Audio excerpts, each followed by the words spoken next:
Halo teman-teman semua, sekarang saya akan membahas tentang priority scheduling. Oke. Tentu kita akan membahas tentang apa itu dengan pengertian sistem operasi. Sistem operasi atau operating system adalah perangkat lunak sistem yang bertugas untuk melakukan kontrol dan manajemen perangkat keras, serta operasi-operasi dasar sistem, termasuk menjalankan software, aplikasi seperti program-program pengolah kata dan browser web. Yang kedua, pengertian CPU. CPU yaitu perangkat keras komputer yang memiliki tugas untuk menerima dan melaksanakan perintah dari data dari perangkat lunak. Karena merupakan pusat pengolahan data dalam sebuah komputer, CPU juga sering disebut sebagai prosesor. Yang pertama, unit control merupakan bagian dari prosesor yang mengatur jalanan program, lalu mengambil instruksi-instruksi dari memori utama dan menentukan jenis instruksi tersebut. Yang kedua, register merupakan alat penyimpanan berukuran relatif kecil namun memiliki kecepatan akses cukup tinggi untuk menyimpan data atau instruksi yang sedang diproses. Yang ketiga, arithmetic logic unit, yaitu bagian dari CPU yang memiliki tugas untuk melakukan operasi aritmatika dan operasi logika berdasarkan instruksi yang ditentukan. Selanjutnya yaitu apa itu algoritma penjaluan CPU. Permasalahan menentukan proses di mana pada antrian ready yang dialokasikan ke CPU. Pertama tuh yaitu FCVS, yaitu algoritma penjaluan first come first serve. Kedua, SEJF, yaitu algoritma penjaluan shortest job first. Yang ketiga, RR atau algoritma penjaluan round robin. Yang keempat yaitu PS, algoritma penjaluan priority scheduling. Selanjutnya, apa itu algoritma priority scheduling atau PS?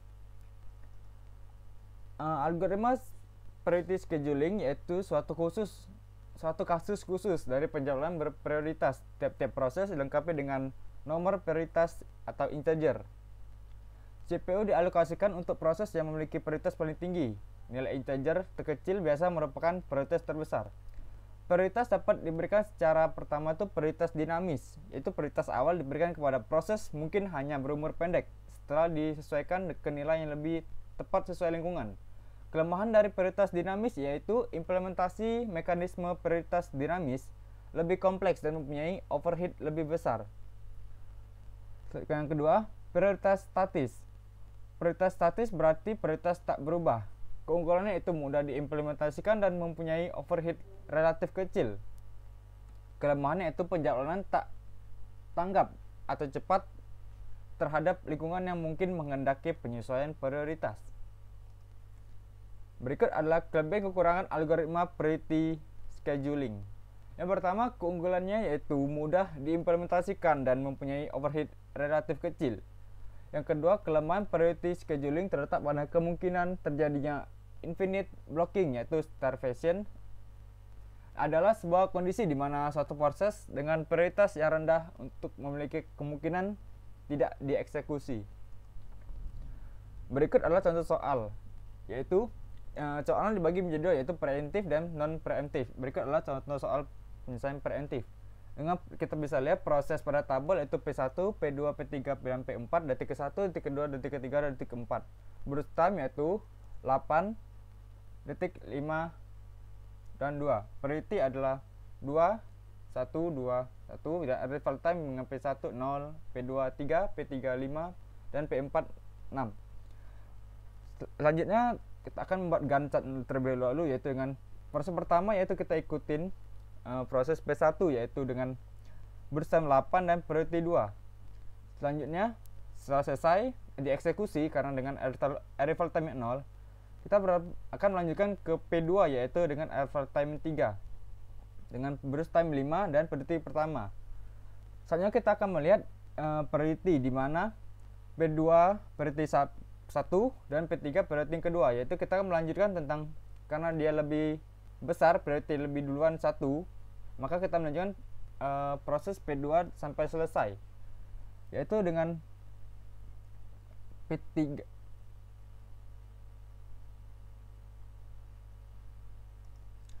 Selanjutnya kita akan melakukan proses yaitu P3 yaitu 2 dan P4 yaitu 1.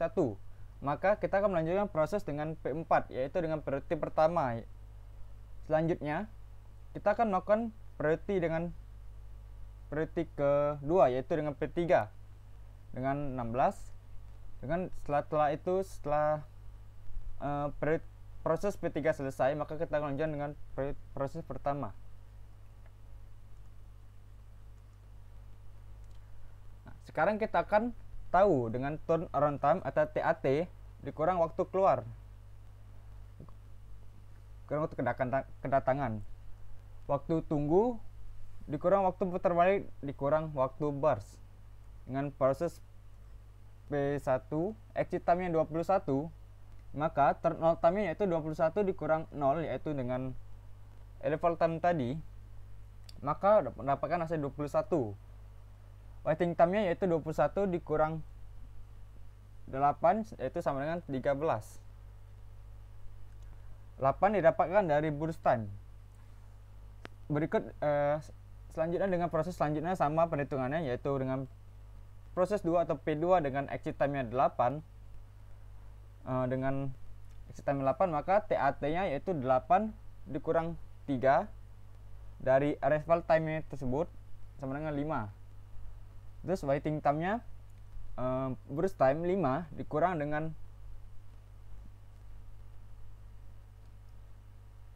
5 didapatkan dari waktu dari turnaround time sama dengan waiting time 0.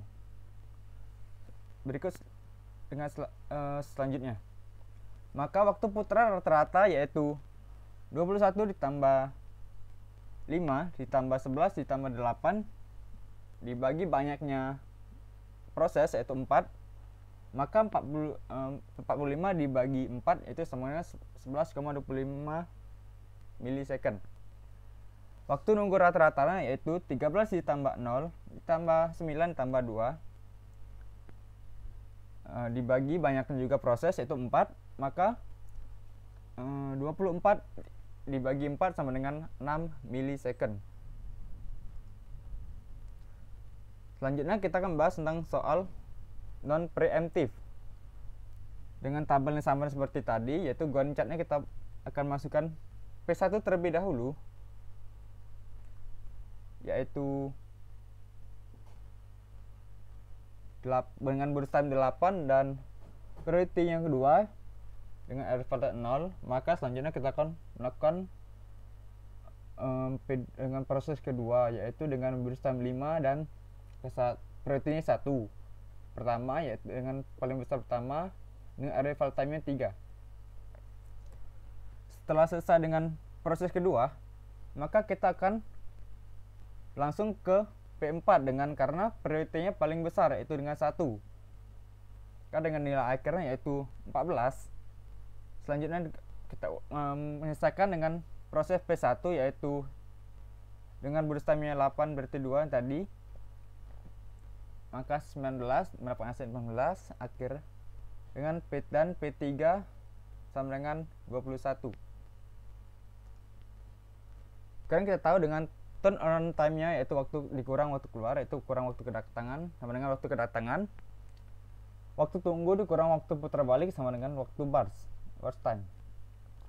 Maka waktu putaran rata-ratanya yaitu 19 ditambah 5 tambah 16 tambah 8 dibagi banyaknya proses yaitu 48 dibagi 4 sama dengan 12 milisecond.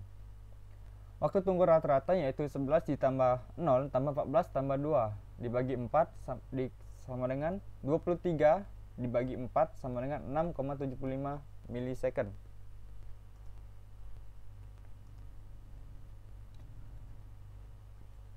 Maka kesimpulannya dengan priority scheduling yaitu tiap proses diberi prioritas dan proses yang berprioritas tertinggi mendapatkan jatah waktu lebih dulu, atau running berasumsi bahwa masing-masing proses memiliki prioritas tertentu sehingga akan dilaksanakan berdasarkan prioritas yang dimilikinya.